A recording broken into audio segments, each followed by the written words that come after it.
Assalamualaikum warahmatullahi wabarakatuh.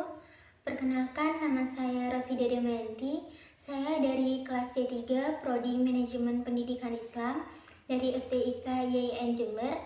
Di sini saya akan menjelaskan tentang perkembangan sebagai cabang psikologi. Perkembangan sebagai cabang psikologi.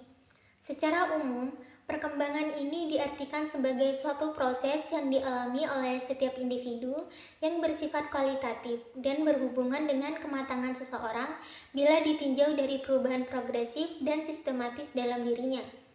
Psikologi perkembangan adalah suatu ilmu yang merupakan bagian dari psikologi. Dalam ruang lingkup psikologi, ilmu ini termasuk psikologi khusus, yaitu psikologi yang mempelajari kekhususan dari tingkah laku individu.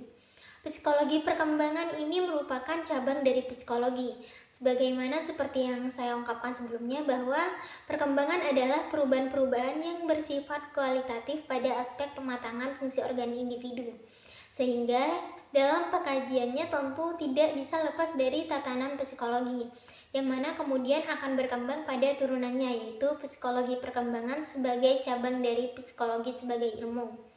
Psikologi perkembangan adalah cabang dari psikologi yang mempelajari secara sistematis perkembangan perilaku manusia secara ontogenik, yaitu mempelajari proses-proses yang mendasari perubahan-perubahan yang terjadi dalam diri, baik perubahan dalam struktur jasmani, perilaku, maupun fungsi mental manusia sepanjang rentang hidupnya, yang biasanya dimulai sejak konsepsi hingga menjelang mati.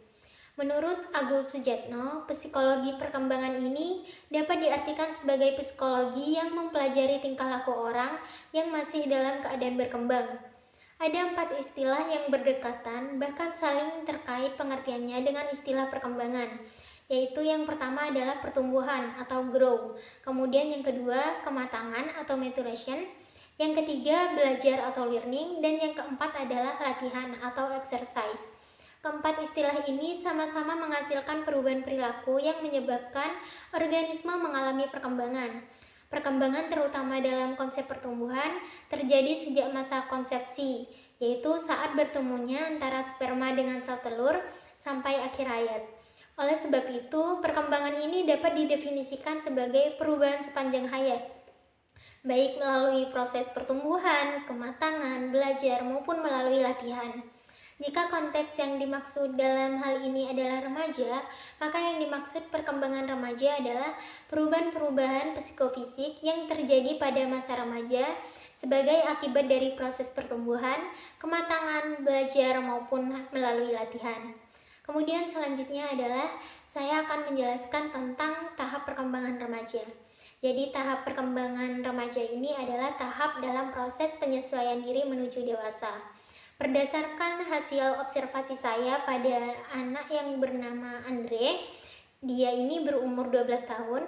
Berdasarkan hasil pengamatan saya, dia ini tinggal dan dibesarkan oleh ayah, nenek, dan kakeknya. Dan dia ini juga memiliki kepribadian yang bebas dan terbuka. Dia ini tidak ragu untuk mengumbar perasaan ataupun masalah yang dialaminya. Sedangkan untuk perkembangan sosial, Andre ini dikatakan cukup baik karena ketika dia bertemu dengan orang yang baru, ia lumayan mudah untuk berkomunikasi. Kemudian karena ibu dari Andre ini sudah tidak ada, maka dia ini tidak mendapatkan perhatian atau kurangnya perhatian dari sosok seorang ibu. Dia ini juga memiliki kepribadian yang mudah marah apabila keinginannya tidak cepat terpenuhi. Hal ini dikarenakan pola asuh dari ayah, nenek, dan kakeknya yang cenderung memanjakan dan selalu menuruti segala yang diinginkannya. Sehingga hasilnya Andre ini menjadi pribadi yang kurang mandiri dan tidak berani mengambil resiko dalam mengambil keputusan. Namun terdapat kepribadian baik yang diakibatkan dari pola asuh dari nenek dan kakeknya ini, yaitu menjadikan Andre ini menjadi pribadi yang santun, penuh perhatian, dan juga penurut. Sekian penjelasan dari saya mengenai perkembangan sebagai cabang psikologi.